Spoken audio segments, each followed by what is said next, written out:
Good morning dear students, welcome to SBL Memorial Academy YouTube channel platform.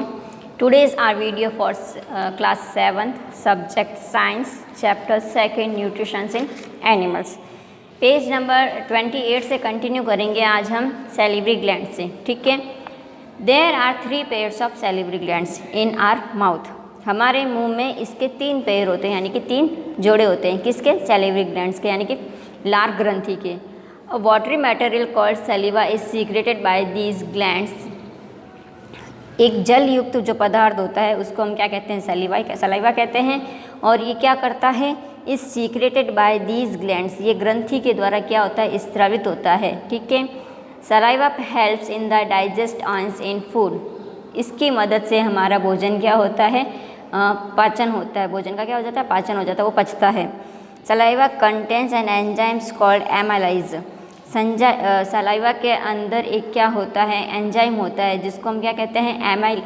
Amylase कहते हैं, और also called पैटिलिन, और इसको क्या कहते हैं? और साथ में पिटिलिन भी कहते हैं। Amylase acts on starch and changes into sugar called maltose. और एमिलेस क्या करता है? इसका क्या काम है? ये स्टार्च को चेंज करता है किसके अंदर? शुगर के अंदर, यानी कि चीनी के अंदर, और इसको हम क्या कहते हैं? माल्टोज कहते हैं। The sugar is sweet. चीनी कैसी होती है? मीठी होती है। एंड सॉल्यूबल, और घुलनशील होती है। किसके अंदर? पानी के अंदर। हम पानी के अंदर चीनी डालते हैं तो आपको पता है वो घुल जाती है पूरी, ठीक है। Perform activities given below to understand the role of saliva in the digestion of food. हमारे सलाइवा का क्या रोल है डाइजेशन ऑफ फूड में, यानी कि भोजन की पाचन क्रिया के अंदर?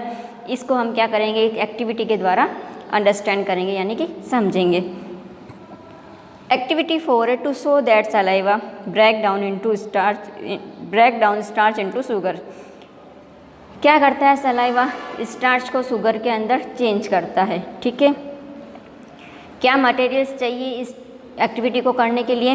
टेस्ट ट्यूब चाहिए। टेस्ट ट्यूब जैसे नज़र आ रही है ना आपको, 2 ब्लू कलर की, इसको टेस्ट ट्यूब कहते हैं। ड्रॉपर चाहिए। ये ऊपर से देखो, इसमें नज़र आ रहा होगा आपको ड्रॉपर, जिसमें से कुछ रेड कलर की बूंदें जा रही है इसके अंदर। You can see in this picture, इन दोनों पिक्चर में आप देख सकते हैं, ठीक है। एंड बॉइल्ड राइस, यानी उबले हुए चावल। बॉइल्ड एंड च्यूड राइस, उबले हुए और चबाए हुए चावल चाहिए। आयोडीन सॉल्यूशन, आयोडीन का घोल चाहिए। Procedure as follows. क्या करेंगे अब इन सब चीज़ों को हम लेके? Take 2 test tubes and label them as A and B. 2 test tube लेनी है, एक को हमें उसका नाम ए देना है और दूसरे का नाम हमें उसको बी देना है, ठीक है। Put half a spoon full of boiled rice in test tube A. अब जो टेस्ट ट्यूब ए है उसके अंदर आपको क्या करना है? हाफ स्पून, यानी कि आधा चम्मच उबले हुए चावल उसके अंदर डालने हैं। किसके अंदर? टेस्ट ट्यूब ए के अंदर, ठीक है। अब chew well 1 spoon full of boiled rice of for about 4 to 5 minutes. उबले हुए चावल 1 चम्मच आपको क्या करना है? पहले चबाने हैं उसको अच्छी तरीके से। कितनी देर तक? 4 से 5 मिनट तक। Till it becomes paste like, जब तक ये क्या नहीं हो जाए? एक पेस्ट नहीं बन जाए, ठीक है। अब transfer the chewed boiled rice into test tube B. अब टेस्ट ट्यूब बी के अंदर हमको क्या डालने हैं? उबले हुए जो चबाए हुए चावल थे उनको किस में डालना है? टेस्ट ट्यूब बी के अंदर। ए के अंदर हमने बॉयल किए हुए चावल डाले थे और बी के अंदर हम चबाए हुए बॉयल किए हुए चावल डाल रहे हैं, ठीक है।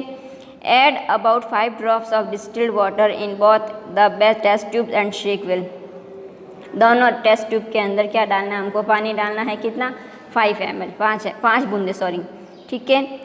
Now add 2 to 3 drops of iodine solution to each test tube and shake well. अब 2 से 3 बूंदे किसकी डालनी है? हमें आयोडीन सॉल्यूशन की डालनी है, दोनों के अंदर। ए के अंदर भी डालनी है और बी के अंदर भी डालनी है, ठीक है। और उसको अच्छे से शेक करना, यानी कि अच्छे से हिला के मिलाना है उनको। Observe if there is any change in colour. अब क्या करना है? आपको ऑब्जर्वेशन करना है कि किसका कलर चेंज हुआ है। हम क्या ऑब्जर्वेशन करते हैं? The mixture in test tube A, जो टेस्ट ट्यूब ए थी उसके अंदर मिक्सचर डाला गया था, टर्न्स टू ब्लू और ब्लू ब्लैक। ये कैसे हो गए थे? नीले हो गए थे और काले हो गए था, इसका जो सॉल्यूशन बना था। And the mixture in test tube B जो टेस्ट ट्यूब बी के अंदर जो मिक्सचर था रिमेन्स अनचेंज, वो बिल्कुल चेंज नहीं हुआ और बिकेम ग्रेइस, वो कैसा था ग्रेइस कलर का यानी कि ब्राउन कलर का रह गया था वो, ठीक है। उसके अंदर कोई भी चेंजेस नहीं हुआ था क्योंकि वो चबाए हुए थे, आप लोगों को पता हो तो, ठीक है। Explanation, boiled rice test tube A, एक टेस्ट ट्यूब ए के अंदर हमने उबले हुए चावल डाले थे, कंटेंट स्टार्च, उसके अंदर क्या था स्टार्च था। Starch gives blue black colour with iodine solution, starch क्या करता है जब उसके साथ में आयोडीन सॉल्यूशन को मिलाया जाता है तो उसका कलर कैसा हो जाता है ब्लू या ब्लू ब्लैक कलर हो जाता है। The starch in boiled rice is converted into sugar by saliva during chewing. अब जब उबले हुए चावल थे उनको चबाया गया, तो जब चबाते हैं तो आपको पता है उसके साथ में सलाइवा यानी कि जो लार होती है हमारे मुंह के अंदर वो भी उसके अंदर मिक्स हुई थी, ठीक है। Therefore इस test tube B there is virtually no starch left, फिर क्या हुआ था इसमें कोई भी स्टार्च छूटा नहीं था। As a result the colour is test tube B remains unchanged, और इसका क्या रिजल्ट रहा कि इसके कलर में कोई भी परिवर्तन नहीं आया, ठीक है। सेकेंड पॉइंट आपके आता है ऑइसोफेगस यानी कि गुलेट यानी कि जो फूड पाइप होती है हमारी उसको कहते हैं। Oesophagus connect the mouth cavity with the stomach and is also called the food pipe, ये क्या है हमारे मुंह से जुड़ी हुई होती है पेट तक, स्टमक का मतलब पेट तक, और इसलिए इसको हम क्या कहते हैं फूड पाइप यानी कि भोजन नली भी कहते हैं। It runs among the neck and chest, ये कहाँ से चलती है हमारी गर्दन से चेस्ट से होते हुए। No digestion takes place here, यहाँ पे किसी भी प्रकार का कोई भी डाइजेशन या कोई भी पाचन क्रिया नहीं होती है। It only helps in pushing the food into stomach, इसका क्या रोल है यहाँ पे, इसकी क्या भूमिका रहती है, ये सिर्फ यहाँ से भोजन को पुश करता है यानी कि धक्का देता है या उसको जाने का रास्ता देता है कहाँ तक स्टमक तक यानी कि पेट तक, ठीक है। Vomiting takes place when the food is not accepted by the stomach, अब वह भोजन जो स्टमक के द्वारा एक्सेप्ट नहीं किया गया, हमारे पेट के द्वारा ग्रहण नहीं किया गया है, तो वह क्या होता है वापस बाहर आ जाता है, उसको हम क्या कहते हैं वॉमिटिंग कहते हैं, यानी कि उल्टी के द्वारा वो क्या हो जाता है वापस बाहर आ जाता है। वह भोजन जो हमारा स्टमक एक्सेप्ट नहीं कर रहा है तो वो फूड पाइप में यहाँ पर नेक और चेस्ट में इकट्ठा तो नहीं होगा ना, तो वो क्या होता है वापस बाहर आ जाता है। अब है थर्ड नंबर स्टमक।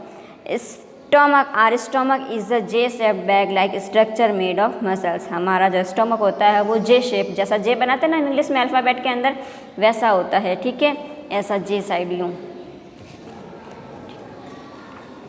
फिर the stomach is the widest part of alimentary canal, जो स्टमक है वो क्या है वाइडेस्ट यानी कि बहुत चौड़ा हिस्सा है हमारे बॉडी के अंदर, एलिमेंट्री कैनाल यानी कि आहार नली का, ठीक है। The gastric glands in the lining of stomach secrete digestive juice which contains mucus, hydrochloric acid and digestive enzymes, जो गैस्ट्रिक ग्रंथियाँ होती है वो क्या करती है कुछ डाइजेस्टिव जूस जो होता है उसको स्रावित करती है बॉडी हमारे स्टमक के अंदर, जिसके अंदर क्या क्या कंटेन होता है, क्या क्या मिला हुआ होता है, म्यूकस यानी बलगम, hydrochloric acid and digestive enzymes, ये उसके अंदर क्या होते हैं कंटेन होते हैं। The mucus protects the stomach lining from the action of enzymes and acid, ये क्या करता है हमारे स्टमक में जो हमारी लाइनिंग होती है from the action of enzymes and acids, acid से ही क्या करता है उसकी मदद करता है, उसको प्रोटेक्ट करता है। Hydrochloric acid kills bacteria, hydrochloric acid क्या करता है जो कीटाणु होते हैं उनको मारता है, जो क्या करता है जब हम भोजन कर रहे होते हैं तो हमारा मुंह खुला होता है या हमारे गंदे हाथ होते हैं तो उस समय हमारे भोजन के साथ में वो हमारे पेट तक पहुंच जाते हैं, तो हाइड्रोक्लोरिक एसिड क्या करता है उनको वहाँ पर किल कर देता है यानी कि मार देता है। The acid makes the food acidic to promote the action of enzymes, और यहाँ पे क्या ये एसिड क्या करता है भोजन को अम्लीय, एसिडिक क्या करता है भोजन को अम्लीय होने से बचाता है, ठीक है।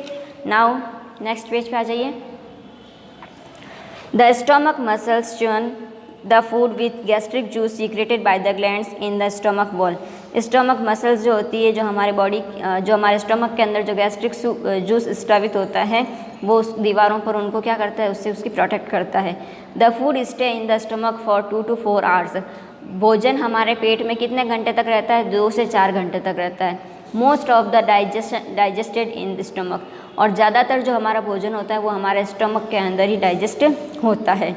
अब नाउ आता है डू यू नो, क्या आप जानते हैं व्हाट कॉजेज हिकअप्स, हिकअप्स का मतलब हिचकी आना, क्या कारण है हिचकी आने का। समटाइम्स व्हेन यू ईट इन हरी और यू टॉक और लाफ वाइल ईटिंग। कभी कभार आप क्या करते हैं, जल्दी जल्दी भोजन करते हैं, जल्दी जल्दी खाना खाते हैं, या बातें करते हुए खाना खाते हैं अपने फ्रेंड्स के साथ में, या हंस लेते हैं, कोई जोक सुनाई देता है तो आप क्या करते हैं, खाना खाते हुए हंस लेते हैं, तो यू गेट हिकअप। उस समय आप क्या करने लग जाते हैं, हिचकियाँ लेने लग जाते हैं। This happen when the food particles enter the wine pipe instead of the food pipe.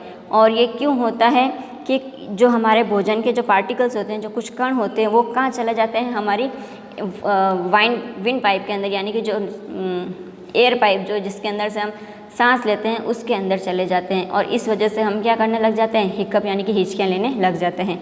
Wine pipe is a structure which carries air from the nose to lungs. Windpipe का क्या काम होता है, वो हवा को कहाँ से, नोज के द्वारा हमारे लंग्स तक यानी कि फेफड़ों तक लेके जाता है। It runs along the food pipe, और ये हमारी जो फूड पाइप होती है यानी कि जो भोजन की नली होती है उसी के साथ में ये भी चलता है। In normal situation during swallowing of food, normal स्थिति में जब हम भोजन को निगलते हैं, flap like valve closest to passage of the windpipe and does not allow the food particles to enter it.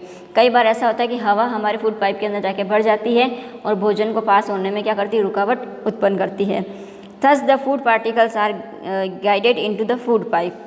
फिर इसके बाद में क्या होता है, फूड पाइप जो फूड का पार्टिकल्स होते हैं, जो भोजन के कण होते हैं, वो क्या करते हैं, फूड पाइप के उसको प्रेशर के द्वारा उसके नीचे उतारते हैं। नेक्स्ट आता है स्मॉल इंटेस्टाइन यानी कि छोटी आंत। ये हम आपसे नेक्स्ट क्लास के अंदर डिस्कस करेंगे। Have a nice day, thank you.